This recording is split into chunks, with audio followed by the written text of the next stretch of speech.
The Montana prairie stretched endless under a bruised sky, lightning splitting the clouds like a warning. Clara Dawson stood barefoot in the mud, her wedding dress, once ivory lace, now a sodden, torn shroud. Behind her, Pa's voice, cut through the storm. No blood on the sheets. You're no wife, just a disgrace.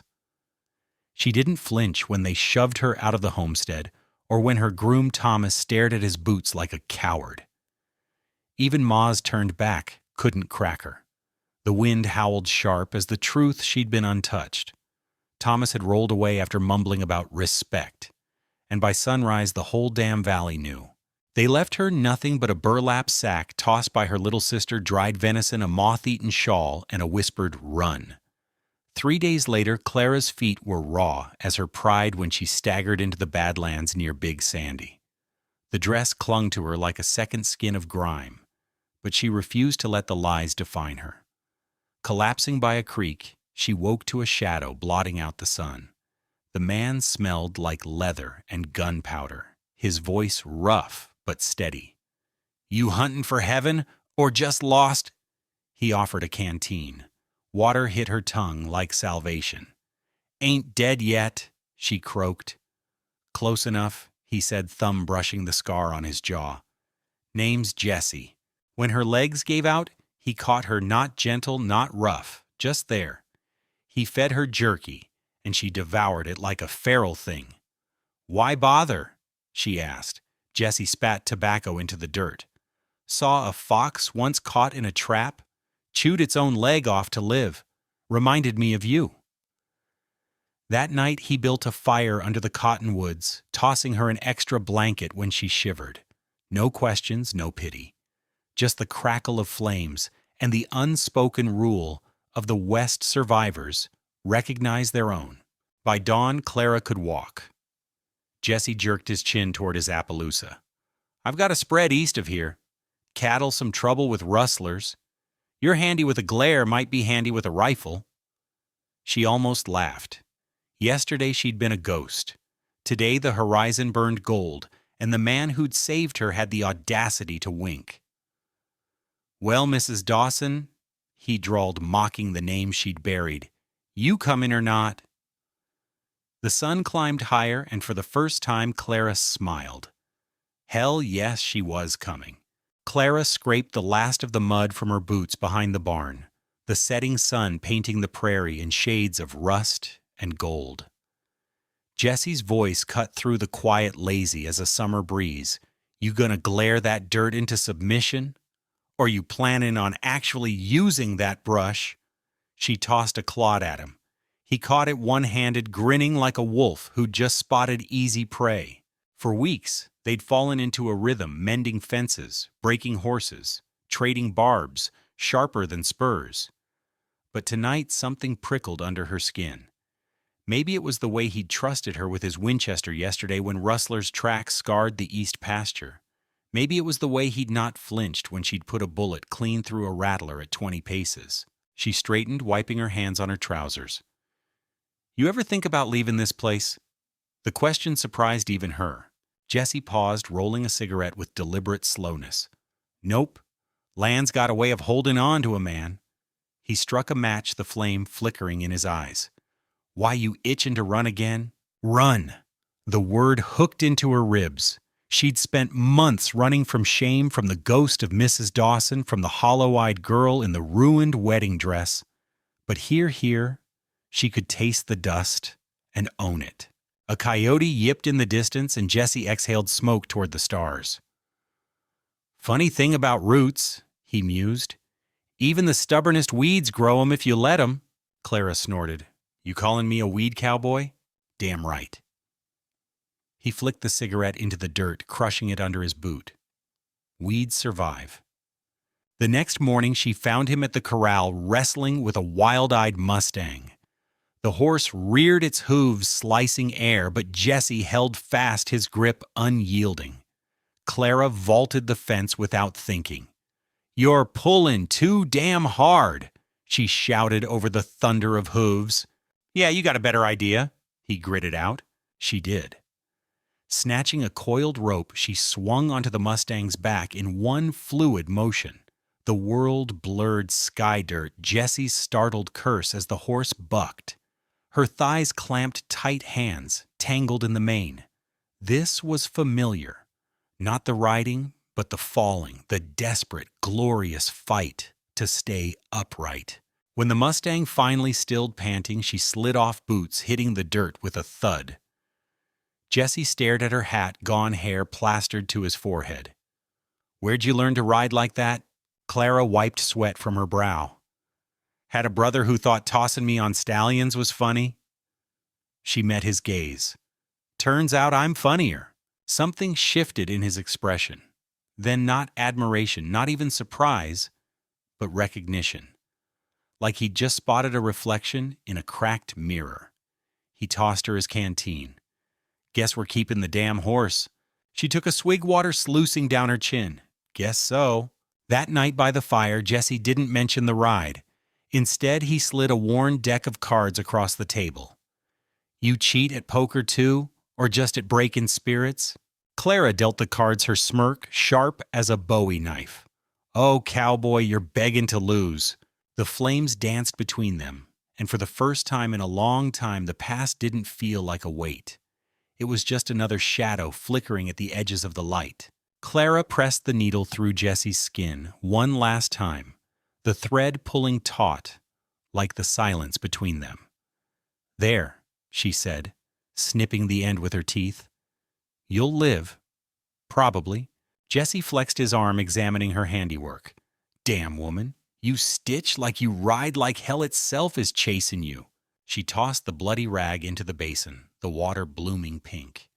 "Compliments now, that wound must have gone septic to your brain." He caught her wrist before she could turn away.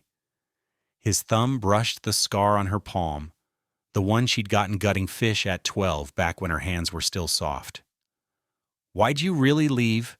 he asked, quiet as a cocked hammer. The question hung there, ugly and raw. Clara could have lied. Could have said it was the hunger or the cold, or the way her father's eyes turned to flint when he looked at her.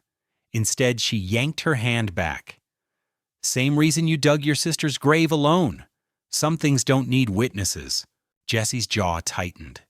For a heartbeat, she thought she'd gone too far. Then he reached into his vest pocket and tossed her a rusted key. "Barn loft's got a trunk. Maze things. Figured you might want—" He trailed off, shrugging. The trunk smelled of cedar and thyme. Inside, folded neat as a prayer, lay a calico dress the color of sagebrush. Clara's fingers hovered over the fabric. It was softer than she expected. "Knew you'd hesitate." Jessie's voice came from the ladder. He hauled himself up, balancing 2 tin cups of whiskey. "May always said fancy stitches were just lies in thread." Clara snorted. "Sounds like my kind of woman." She was. He handed her a cup, knocking his against it. "To sisters. The ones we got and the ones we choose." The whiskey burned going down, but the warmth in her chest had nothing to do with liquor. Outside, a coyote chorus erupted, wild, untamed, beautiful. Jessie tilted his head toward the sound. "Hear that even the desert knows when to sing." Clara studied him in the lantern light, the way his scars gleamed silver, how his eyes held the whole damn sky in them. She took another sip. "You're terrible at poetry, cowboy." "Good thing I'm better at other things," he shot back, grinning. And just like that, the weight between them shifted. Not gone. Never gone. But lighter somehow. Like maybe some ghosts weren't meant to haunt. Maybe some were just waiting to be remembered.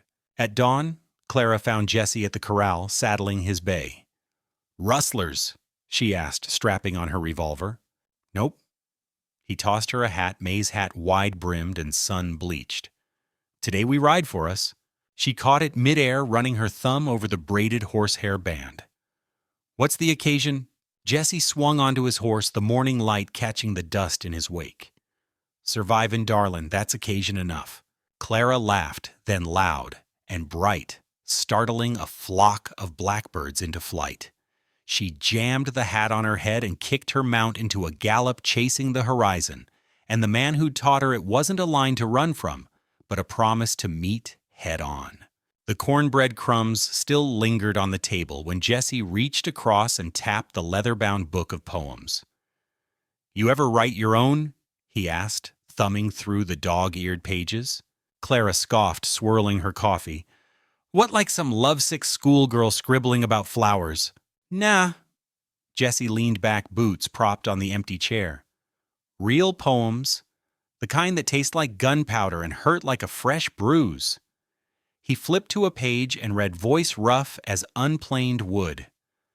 "The coyote doesn't apologize for its hunger. Neither should you." Clara's cup froze halfway to her lips. That one stung. Next morning she woke before dawn to find Jesse's bay gone, and a note nailed to the porch post with a hunting knife. "Gone to town. Don't burn the place down." She almost smiled, almost. By noon she'd mended 2 shirts, repelled the advances of a particularly amorous rooster, and found herself staring at May's old journal, blank pages, tucked between recipes for elderberry tonic and sketches of wildflowers. Her fingers itched. The pencil felt foreign in her hand. Then she wrote, "I was the bullet before the trigger was pulled. Now I'm the echo that won't stop singing." She slammed the journal shut. Christ, what was she, 15? Jesse returned at sundown with a bottle of decent whiskey and a fresh scar above his eyebrow. "Bar fight," he said when she raised a brow. "Some fool called you that stray bitch living off Heartland." Clara's pulse jumped. "And," I corrected his manners. Jesse tossed her the whiskey. "With a chair." She uncorked the bottle with her teeth, took a swig, and handed it back. "Poetry's cheaper." "Bullshit." He wiped his mouth with the back of his hand. "Poetry's dangerous. Words stick longer than splinters." The journal burned a hole in her apron pocket. That night thunder rolled in like a drunken gunslinger. Clara sat on the porch steps watching lightning fork the sky. Jesse dropped beside her close enough that their shoulders brushed. "Read me one," he said. She stiffened. "What, your poem? The one you wrote today?" "How the hell—" "Window was open." He had the decency to look sheepish. "Also, you've got pencil smudges on your cheek." Clara considered shoving him off the porch. Instead, she dug out the journal and read the lines to the storm. Jesse was quiet for a long moment after. Then, "Knew you had it in you." He bumped her knee with his. "Echo's better than the shot anyway, lasts longer." Rain began to fall, warm and insistent. Clara didn't move. Neither did he. Somewhere in the dark, a lone coyote howled, not in mourning, but in pure, stubborn joy. "Asshole," she muttered, but she was smiling. Jesse just tipped his face to the rain and laughed. Clara woke to the sound of Jesse chopping wood like each log had personally offended him. She pulled May's shawl tighter around her shoulders and stepped onto the porch, her breath fogging in the crisp air. The axe came down with a satisfying thunk, splitting a stubborn piece of oak clean in 2. "Someone's working out some feelings," she called, leaning against the rail. Jesse wiped his brow with his sleeve, his breath coming in white puffs. "Just prepping for winter. Unlike some people who sleep till the sun's damn near high noon." Clara smirked. "I was up late, writing poetry." She drawled the word like it was a dirty secret. That got his attention. He planted the axe in the stump and stalked toward her boots, crunching on the frost. "Let's hear it then." "Not a chance."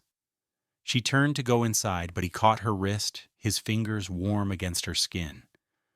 "Clara." His voice dropped rough and low. "You gonna make me beg?" She could have lied. Could have said it was trash and burned it already. But the poem in her pocket felt heavier than a revolver. She pulled out the folded paper and cleared her throat. "Your hands know the weight of an axe, the heft of a gun, but touch me like I'm the first warm thing you've held since winter began." Silence. Then Jesse's calloused thumb brushed her cheekbone. "Damn woman. That's terrible pretentious." "True." He interrupted, his voice gruff. He tucked the poem into his shirt pocket right over his heart. Now come help me plant those apple trees before the ground freezes. By afternoon, they dug 6 holes along the sunniest slope. Clara's back ached, her palms were blistered, and she'd never been happier. Jesse hauled over the last sapling, its roots wrapped in burlap. "This one's yours," he said, nodding to the sturdiest of the bunch. She knelt in the dirt, carefully settling the young tree into place. "Think they'll survive the winter?" Jesse crouched beside her, their shoulders touching. "They're tougher than they look." He pressed a kiss to her temple, his lips cold, but his breath warm. "We did." Clara's throat tightened. She didn't do sentimental, didn't do soft. But when Jesse's hand covered hers in the dirt, she didn't pull away. That night a rider came. Clara heard the hoofbeats first, sharp and urgent in the still air. She reached for the rifle above the door, just as Jesse stepped onto the porch, his own gun already in hand. The stranger reined his horse to a stop, his face shadowed by a wide-brimmed hat. "Jesse Hart?" Jesse's stance didn't change, but Clara saw the tension in his shoulders. "Depends who's asking." The man dismounted, his spurs jingling. "Name's Cole. I ride for the Bar W up near Missoula." He pulled a letter from his coat. "Your brother's dead." The words hit like a shotgun blast. Clara's fingers tightened on the rifle. Jesse didn't move. "Which one?" "Ethan, hung by rustlers 2 weeks back." Cole shifted uncomfortably. "They left the ranch to you, such as it is." Clara expected something.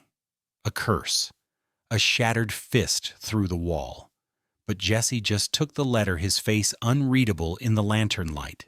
When the rider left, she finally spoke. "You got family?" Jesse stared at the unopened letter. "Not anymore." Then he turned to her, his eyes fierce in the dark. "You're my family now." Clara took his hand, the one that had held axes and guns and now trembled ever so slightly. Together they walked back inside, leaving the past and the cold at the door. The fire crackled, the wind howled, and the apple trees stood silent sentinel on the hill, their roots digging deep into the frozen earth, ready to bloom come spring. The Uncle Hank, as he gruffly introduced himself, sized Clara up like she was a stray dog at his dinner table. "So you're the reason my nephew's gone soft," he said, tossing his saddlebags onto the porch with a thud. Jesse stepped forward, his voice deceptively calm. "Coffee's on? Or you can keep insulting my wife and sleep with the horses." "Wife." The word hung in the air like gun smoke. Clara's pulse jumped. They'd never spoken vows, never even discussed it. But her fingers found Jesse's at their sides, threading through his like roots through stone. Hank's bushy eyebrows shot up. "That's so—" He sniffed, eyeing their joined hands. "Well, hell, boy. Could have led with that." Dinner was tense. Hank shoveled beans into his mouth with one hand while gesturing wildly with his fork. "Place looks decent," he admitted between bites. "But you ain't got no cattle. What kind of rancher don't run cattle?" Clara sipped her coffee sweet as sin. "The kind who prefers apples and peace." Hank barked a laugh.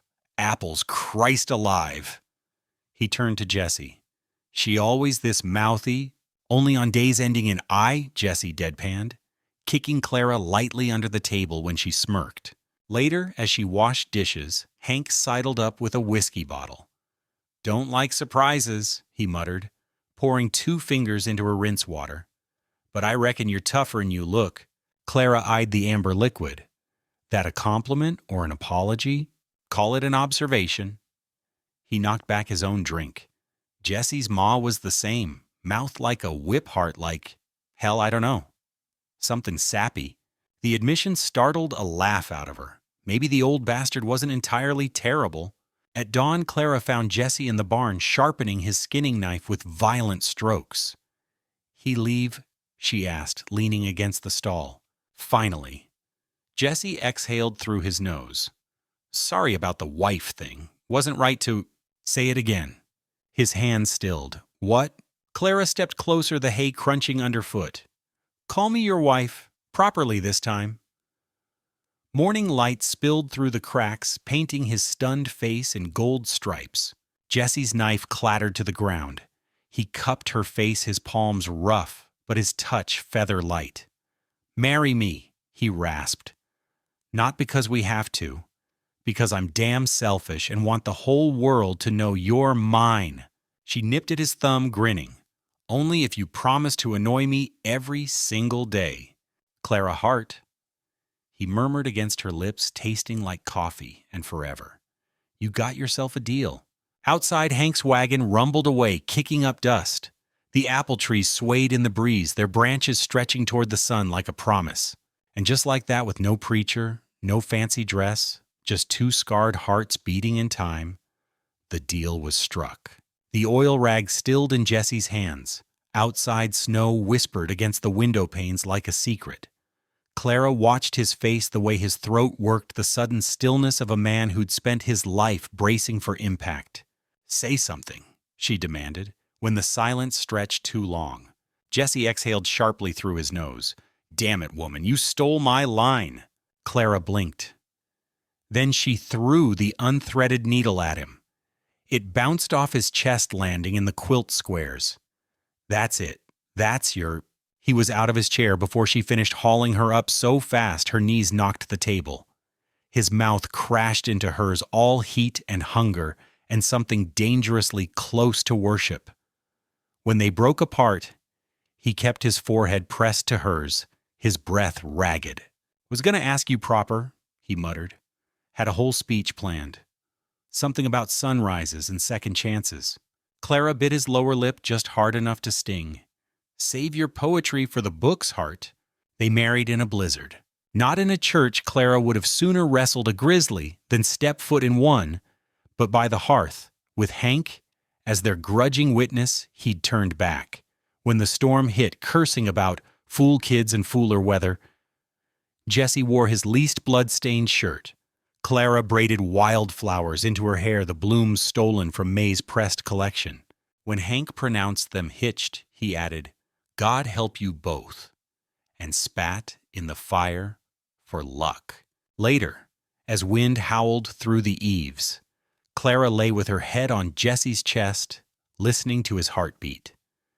"You realize," she mused, tracing the scar along his ribs, "we've officially become those disgustingly happy people we used to mock." Jesse's chuckle rumbled under her ear. "Worse, we're farmers." He caught her wandering hand. "Though I reckon we're still mean enough to scare the neighbors." Clara grinned against his skin. That they were. Spring came late that year. The apple trees budded stubbornly, their branches heavy with promise. One evening, as Clara knelt weeding the garden, Jesse dropped a battered crate beside her. "Mail," he said, wiping sweat from his brow. "From Flat Willow." Her fingers froze in the dirt.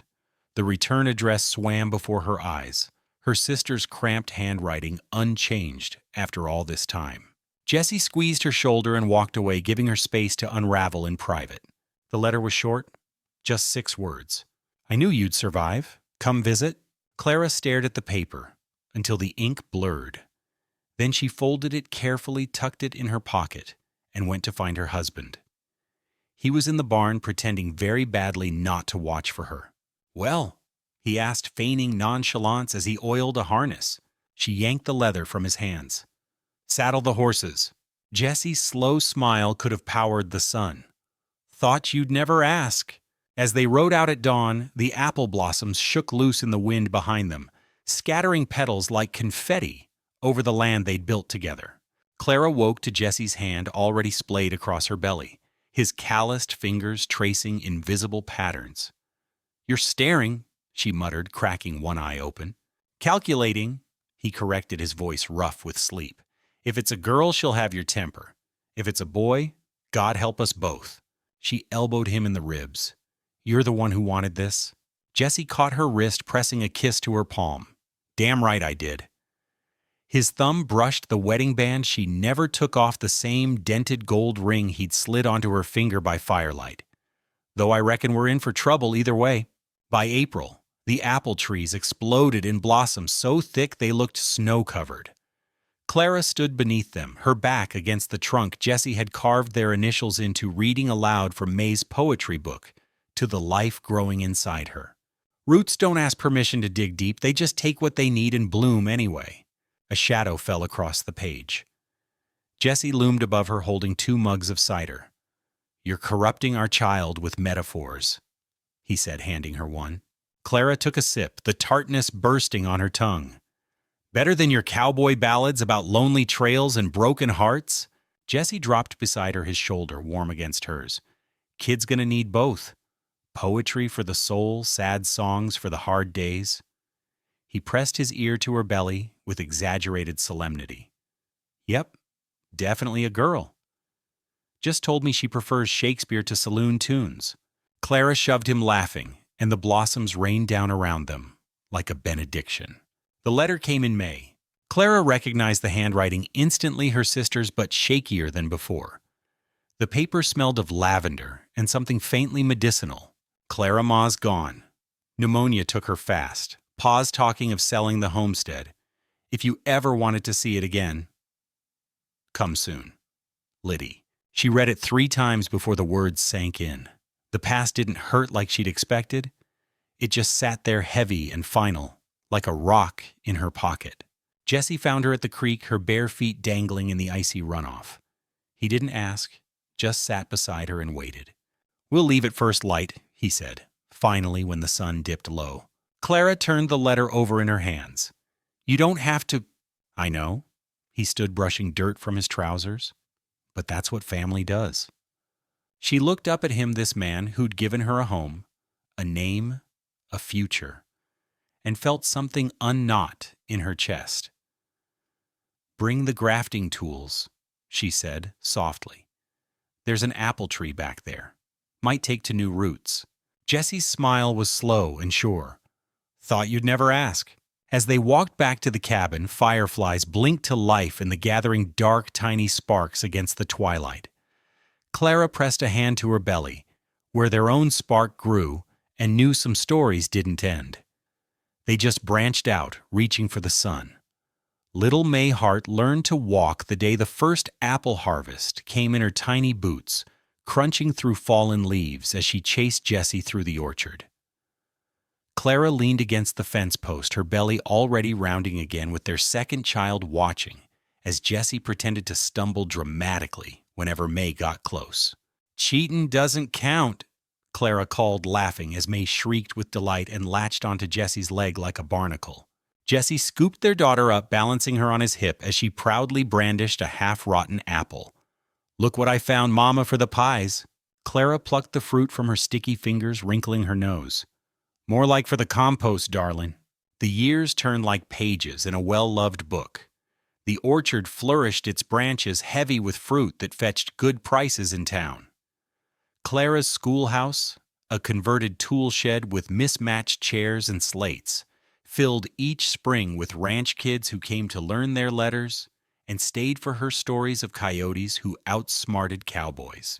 One evening, as Jesse repaired the chicken coop, a rider approached a lanky teenager with Liddy's sharp cheekbones and Clara's stubborn chin. Aunt Clara.